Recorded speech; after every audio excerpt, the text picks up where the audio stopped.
What is going on, YouTube? Andrew Miller from Hook'emHeadlines.com coming back at y'all today with first post-game reactions, takeaways, video of the season. Texas opens up the 2023 season with a 37-10 win over Rice. Texas didn't cover the spread. I believe it was 35.5 points they were favored by in the pregame spread right before kickoff. But Texas does come out strong in the second half. Second half was definitely better than the first for the Longhorns. But yeah, let's go ahead and get into some of the game notes for today. I personally had picked Texas to win this game by like 56 points, so that dramatically fell short of expectations. But some of the notes coming out of this game, first I want to talk about some of the injuries, get that out of the way first. CJ Baxter Jr. suffered it looked like an upper body injury in the first quarter, kept him out of the game. It was reported by Fox in the second half that he was going to miss the rest of the game with an undisclosed injury. We'll keep tabs on what Sark has to say in the post-game press conference and any reports that come out in the coming days of what his status will be for the Alabama game. It was unfortunate because he was injured right after his longest run of the game, I believe 30-plus yards. It just looked like maybe a rib or head injury. I'm not quite sure, but he kind of came down hard on the turf. And then also DJ Campbell suffered a lower body injury. It looked like his ankle got rolled up on by a Rice defensive lineman in the second half. Neto Umeozulu came in for Campbell at right guard after he went down with injury.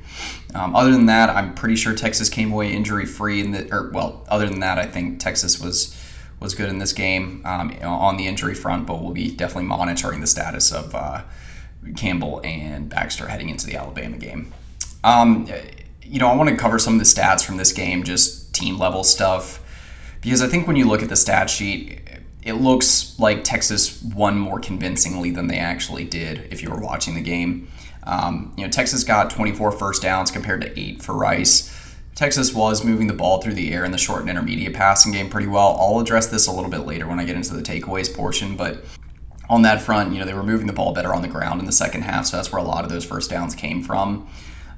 They way outgained Rice on the ground. I think that was actually significant and was in large part to just how stifling Texas' defensive front was in this game. But 158 to 27 rushing yards for Rice. And if not for a late 9-minute drive from the Owls that consumed almost all of the fourth quarter, Texas would have had the edge in rushing yards by a margin of 150 almost. Rice was around I think it was 8 or 15, somewhere in that ballpark rushing yards for most of the game. And then, if you look through the rest of the stat sheet, 300 passing yards for Texas compared to 149 for Rice. A lot of those coming on plays like Texas had a lot of nice throws to Xavier Worthy in the short and intermediate passing game, and then a 44-yard passing touchdown to JT Sanders. Because Ewers finished up the game with 260 passing yards, 3 passing touchdowns, no interceptions. So most of the passing yards coming from him, the rest from Malik Murphy in mop-up duty. Texas averaged around 6.1 yards per play to about 3.4 yards per play for Rice. Again, big nod to the Texas defense there. Texas ends up winning the turnover battle by a margin of 3-0. Again, good to see Texas at least managing the ball well on offense. I don't think there were too many turnover-worthy plays from Ewers in this game, so that was good. But Texas coming up with an opportune fumble recovery from Jett Bush, and then 2 interceptions, one from Jalen Ford and then one from Austin Jordan in the first half. Third down efficiency, that is going to be an area of emphasis for Texas this coming week. 6 of 15 on third downs, not terrible, but not good. It is pretty bad against a Rice defensive front that you should have bullied in this game. Fourth down efficiency, 1 of 3. So if you're just talking about money down efficiency, Texas finishes this game 7 of 17. They got to be better than that. And obviously the Alabama defense next weekend will not be as forgiving. So be kind of watching to see how Sark addresses that issue, but definitely something of note, something concerning, I think, for Texas coming out of this game. And then overall, just for the complete game for Texas, again, slow start in the first half. They take a 16-3 lead into the locker room at halftime. They do come out of the locker room in the second half playing really, really well, moving the ball well on offense. They won the third quarter 21-0. Kind of slowed down in the fourth quarter again because of that long 9-minute drive from the Owls that resulted in a score from JT Daniels to Luke McCaffrey. But yeah, let's go ahead and get into the takeaways for this video. So I did my article on the site as always, my 4 post-game takeaways. I'll link that in the description below if you want to see the write-up for it. But first thing I mentioned was talking about Quinn Ewers. I think the elephant in the room for him, or for Texas coming out of this game, is Some of the issues that Quinn Ewers and the offense had moving the ball down the field. Now, I will say not all of this is Quinn Ewers' fault. He came under a lot of pressure in the first half, was sacked a few times. There were some miscommunications along the offensive line. As a whole, not a great day for the offensive line. They played better in the second half than they did in the first half, but they got a lot of issues to resolve. And for Ewers in particular, communication with the receivers was not great in this game. It got better in the second half, but it's still, there was that play where he hit JT Sanders in the helmet right on the logo. And kind of funny thinking about it, but that was obvious miscommunication. Ewers wasn't timing the route correctly, not getting Sanders the ball at the right time. And then he was, I think it was like 0 for 5 roughly on deep balls in this game. Had a lot of opportunities to get the ball to Xavier Worthy and Adonai Mitchell in this game, but he was underthrowing, sometimes throwing into the boundary, and just all around couldn't really find the rhythm there. So same issues we saw last season, poor mechanics, not great fundamentally, not great with the timing and anticipation. Ewers was 16 of 52 on deep balls last season, and so I think it's just the same issue rearing its ugly head again. That is a major area of concern for Texas this year. They have to be able to stretch the field. I will say there were 2 plays where it should have been pass interference calls, one for Adonai Mitchell, and I think actually it might have been 2 for Adonai Mitchell and 1 for Xavier Worthy, but the reffing is its own issue in this game. The thing is, one of those to Adonai Mitchell, he would have been wide open in the end zone if Ewers had put the ball in the correct location. Wouldn't have meant that Mitchell had to come back to the ball and try to make a contested catch. But yeah, I think for Ewers, the positives coming out of this game, short and intermediate passing game, he looked pretty good. He finished this game, I might have mentioned earlier, but 19 of 30, 260 passing yards, 3 touchdowns. He also had a rushing score, a little over 30 rushing yards. In the short and intermediate passing game, the connection with Worthy was looking really good. Had a nice find to JT Sanders, where Sanders just turned on the burners for a 44-yard score, really showing why he's going to be a first-round pick. That sort of after-the-catch speed is just insane from a tight end. And then, again, Worthy was on point with Ewers in this game, at least in the short and intermediate passing game. Worthy had 90 receiving yards in this one, so a solid start for him. Mitchell and Ewers also connected on, it was like a 10, 12-yard touchdown pass where Mitchell ran a nice route into the end zone. Ewers put it right on the money. I think the new phase of Ewers' game that you saw here, if there was any sort of evolution from him, it was his feeling of knowing when to evade the pocket and run. You saw that in this game. Picked up a couple of key first downs with his legs. Also had his first rushing touchdown of the season. Kept the ball. I believe that was on a give. It was either Jaden Blue or Keelan Robinson, and ran it in himself for a score. But maybe that was Jonathan Brooks in the backfield. I would have to look back at the tape to see. But I think for Ewers, the positives are he is looking better in the short and intermediate passing game from a consistency perspective. On the ground, he's showing more awareness and just, I think, conviction and just tucking the ball and running when he needs to. So those are positive signs. On a negative front, communication problems are still there at times, and then obviously the deep ball. That's the biggest issue with him so far. So things we'll be watching moving forward. Deep ball, that's going to have to change here soon, though, because Texas, if they want to beat a defense as good as Alabama's, the deep ball is going to have to be a critical component of the offense. Another takeaway I had from this was on the running back front. Texas, I think running back is a lot more of a question mark than I had originally considered, partly due to the injury to Baxter. Again, you didn't get to see a whole lot from him before he went down with injury, unfortunately. Jonathan Brooks had his ups and downs in this game. Finished with 12 carries. I believe it was like 50 or 55 rushing yards. Had 40 receiving yards, 1 touchdown catch. That was the first touchdown of the game for Texas. Mixed results for him, like I said, because you had that play, key money down play, where Brooks had nothing but green grass in the end zone in front of him, and he just dropped the ball. Would have expected a little bit better from Brooks against a team like Rice. Even 2 years ago against Rice, I think he was more efficient than he was today. So yeah. Anyway, I think the positive coming out of this game for the running back room is Jaden Blue. He was, I think, one of the biggest pleasant surprise I think on offense in this game. He kind of gave the running game a spark. He was making more people miss, definitely, than Brooks or even Baxter early in the game. He finished up, I believe it was around 10 carries for 55 rushing yards, led the team in rushing yards in this game. No rushing touchdowns, but had multiple first down runs. He was looking really, really good, hitting the hole confidently, again, making Rice defenders miss. This was a career high for him with rushing yards in his career. He had a couple of games last season with rushing yards in the double digits, but I don't even think he got over like 20 or 25 yards in a single game last year.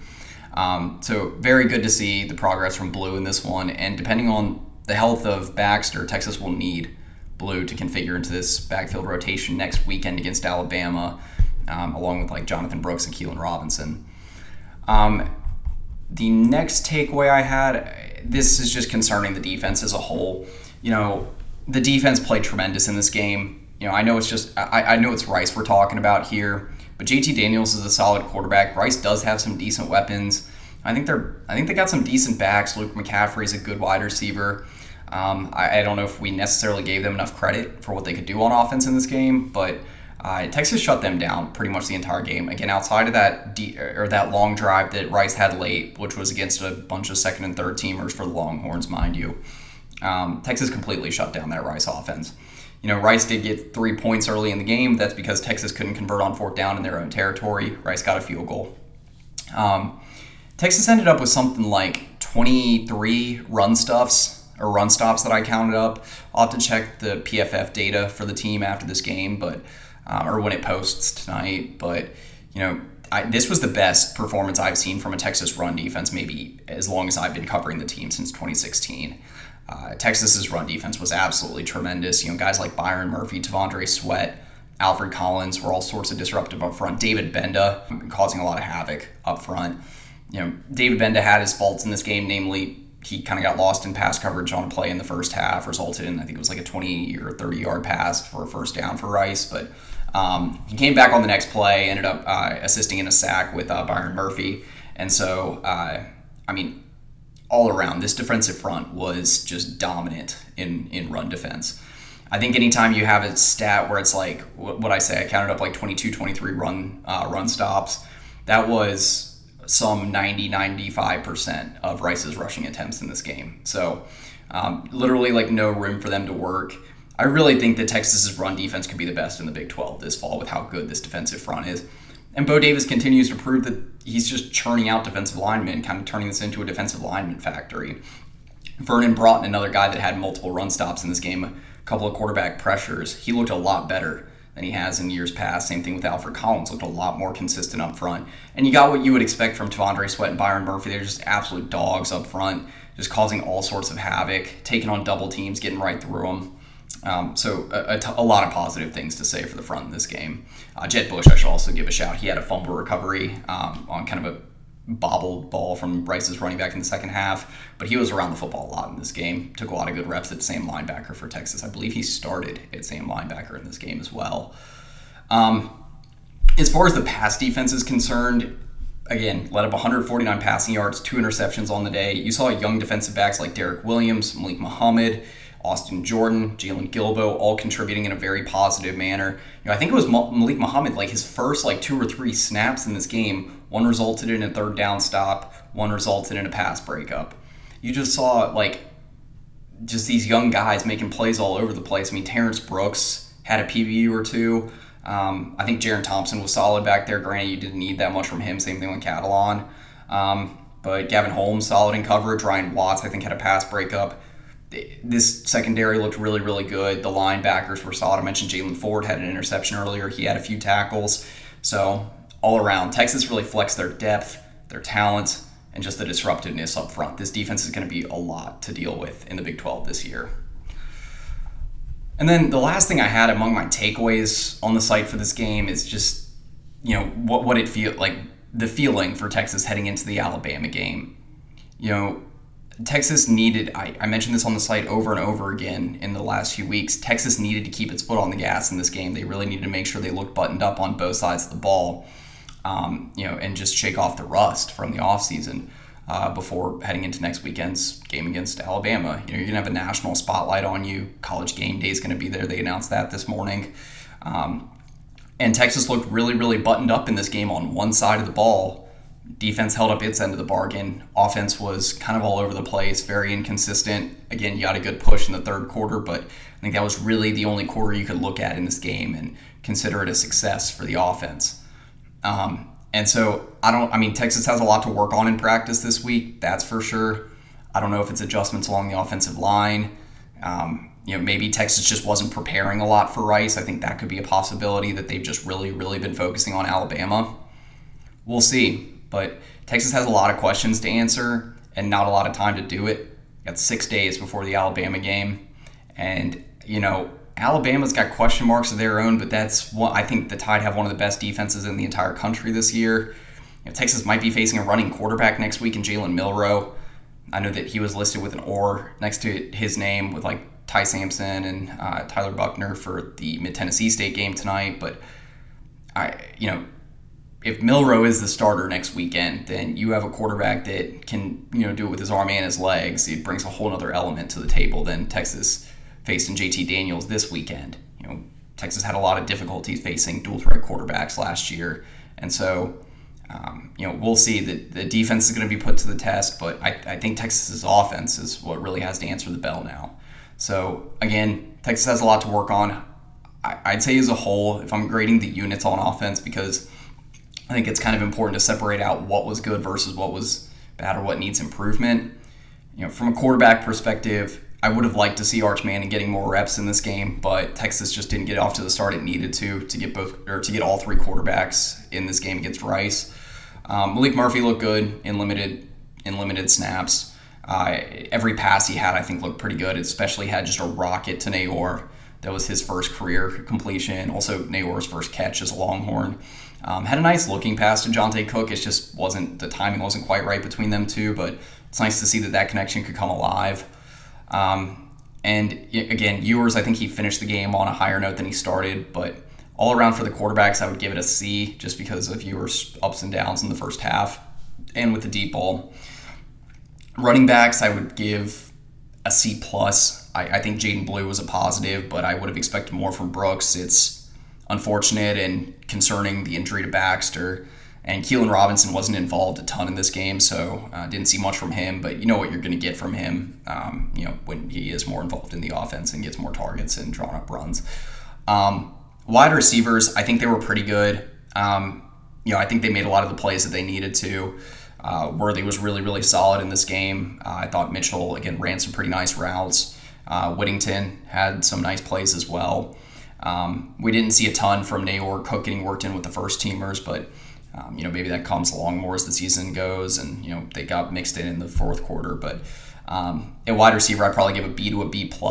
Again, I think the run blocking should have been a little bit better from them. There were some missed assignments there for sure. And then the offensive line, I would give a D. I think that, even Kelvin Banks gave up a sack. I think that was largely due to a miscommunication, but I think that's the second or third sack he's ever given up. I think it's the second.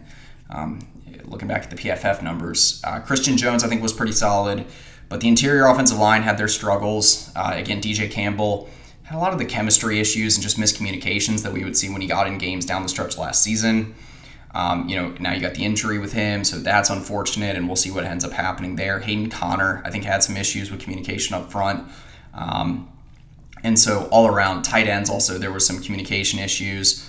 I think Sanders played really, really well when he actually got the ball in his hands and had the opportunity, but Gunnar Helm, I think he had one or two drawn up plays. I think he had one reception in this game, but he had some blocking issues here and there. Again, I think that mainly was due to communication, so I would give the tight ends like a C+, maybe I'd give the tight ends a B- just because that long play from Sanders was really, really impressive, but they did have their issues too. And the defense as a whole, I would give an A. I just think that they were really, really tremendous in this game, stifled Rice as much as they really could outside of that last drive. A few studs I want to mention in particular from this game. I mentioned some names already, but on offense, got to give a nod to Xavier Worthy and Jaden Blue. Those would be my two game balls for the day. JT Sanders, I think, was solid too when given the opportunity. Worthy he was tremendous running routes, short and intermediate. I've mentioned this a lot on the channel, but I think he was just awesome in this game. Bound to have a big season for Texas. Jaden Blue, again, looking really confident. His best game as a Longhorn. I think he'll figure in as a big part of the backfield. I think regardless if CJ Baxter's healthy or not, I think Given that Blue, I think, looked better than Jonathan Brooks in this game, he's got to be a major part of this running back rotation. And then on defense, I could really give the entire defense a game ball, but Tavondre Sweat and Byron Murphy, Alfred Collins as well, you got to give that starting interior defensive line group a nod. Also, I want to give a shout to Ethan Burke. He had a pretty solid game, multiple quarterback pressures, 1.5 sacks, 2 tackles for loss. I think it was 4 or 5 combined tackles. He was really, really impactful in this game against Texas. If he's going to be a productive edge rusher this year, that's a very welcome sign for Texas. They need that sort of presence up front. I know that this is against Rice. Ethan Burke had the length and athleticism advantage pretty much the entire game, but it's still a welcome sign for Texas to have a guy getting more than a sack in his first start at the edge position. Also, again, Malik Muhammad had a solid outing in his first game as a Longhorn. Jalen Ford looked really good. I think David Benda bounced back after that coverage bust that he had in the first half. And then Jet Bush. So a lot more guys that I could give nods to, but those were some of the guys that stood out to me. Bert Auburn, actually, too. I think he was pretty much automatic, except for that 56-yard field goal they tried to do, but he was looking really good, too. So anyway, we'll have a lot more content coming your way. We'll do an overreactions video, I think, tomorrow with me and Tarek, and Shane. And then a lot of content next week for the Alabama game. Anyway, for Andrew Miller, Hook'emHeadlines.com, that's pretty much it. Hook 'em.